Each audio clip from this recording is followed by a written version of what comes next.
I want to go right now to Mike Pompeo, of course, the former Secretary of State. Secretary, it's always good having you, and thank you for joining us. Secretary, we're learning right now that Vladimir Putin is telling the leaders in France and Germany that Russia is willing to discuss ways to make it possible for Ukraine to export grain, foodstuffs from Black Sea ports under their control right now, the Russian soldiers' control. Do you believe them? Oh, goodness, I don't know what to believe. We know that something like that the devil sits in Moscow, but it will also be in the details of that kind of thing. Putin's not going to do that for free. He's not going to do it out of the goodness of his heart because he cares about the Ukrainian people or, frankly, for anyone else. If he were to strike such a deal, it would be there would be a big ask from Moscow. I don't know what that could possibly be. I suspect that there's not going to be much to this. Yeah, I think the big ask is that they get some sanctions relief. That doesn't appear likely, but what do you make of Russia's position right now and where they are all these many months into this war that they had hoped would wrap up in a matter of days? There's no doubt, Neil, that this hasn't gone the way Vladimir Putin hoped it would go. They're struggling mightily. I saw this morning the reporting that they've taken some more small cities, but that's not remotely what he had hoped he would achieve. But that doesn't change a single thing about his intentions, though, Neil. This is what I think the whole world needs to stay tuned for. Everyone's looking for a way that this will end. It's already not being covered as much in the news. Vladimir Putin's not going to change. His desire for greater Russia is not going to change. He may be thwarted. He may be stopped. He may even look for an exit ramp.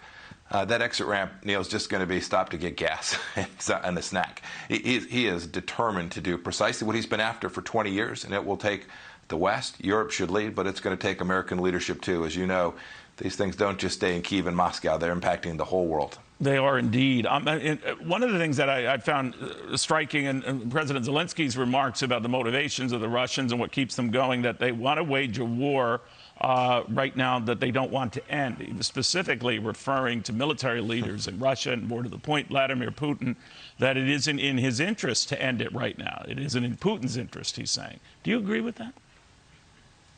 I do think that's true.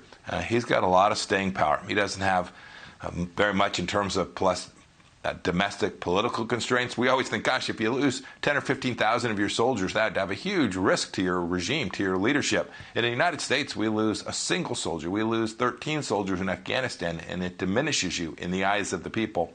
Not true in Russia. They're hearing a different story. They're singing a different tune. And Vladimir Putin is determined that he can outlast the West, that Europe will go away.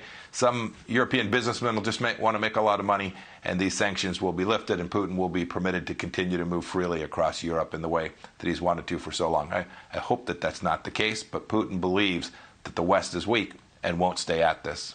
Isn't the only way for this to end, at least for the time being, Secretary, for the Russian people to say, this is ridiculous. Enough with the long lines waiting outside banks, if they're lucky to be open at all.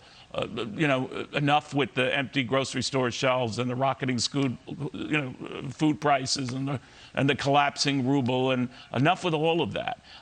Whatever they're hearing or not hearing on the war front, they're seeing for themselves in the country, aren't they? Well, you came from a financial background, right? You know this. The ruble hasn't collapsed. We've got store shelves in the United States of America that aren't stocked today. The Russian people are pretty used to this.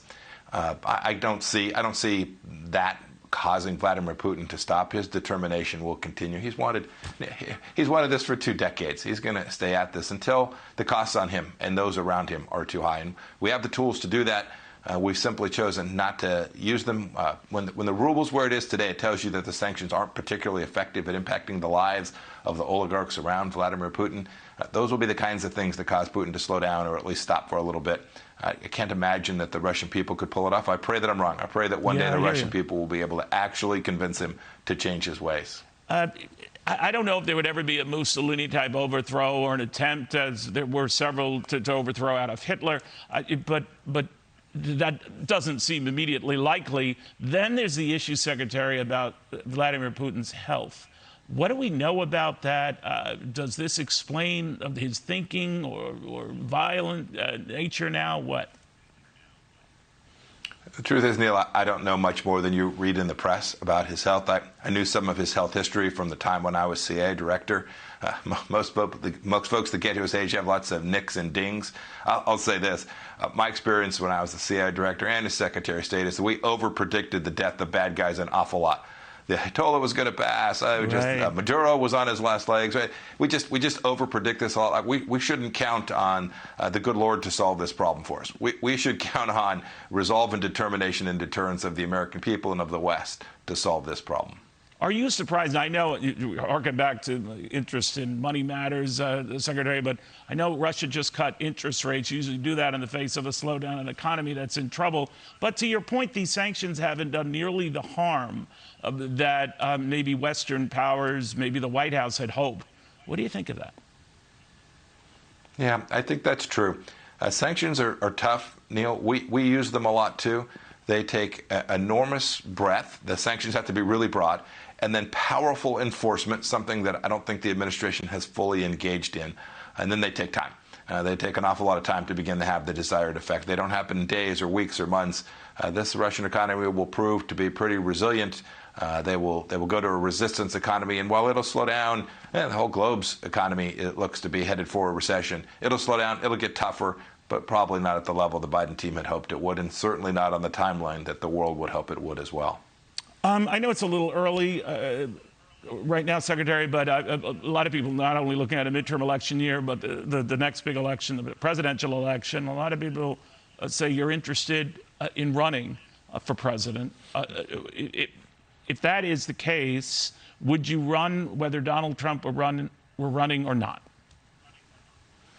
The Pompeos will decide whether or not we're going to we're going to continue this fight based on if we think this is something that we can do with elan and excellence in a way that would be deserving of the American people. We'll sort that out. I'm incredibly focused on what we're going to do in November. It's looking pretty good. I've worked on redistricting. We got a big win in Ohio this week.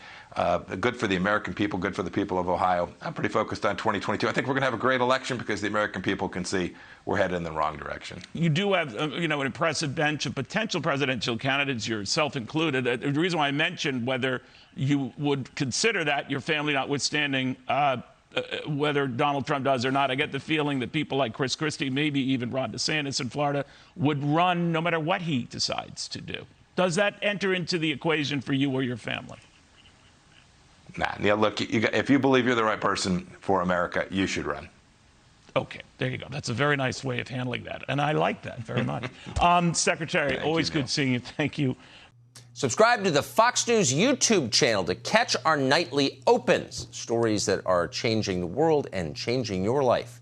From Tucker Carlson tonight.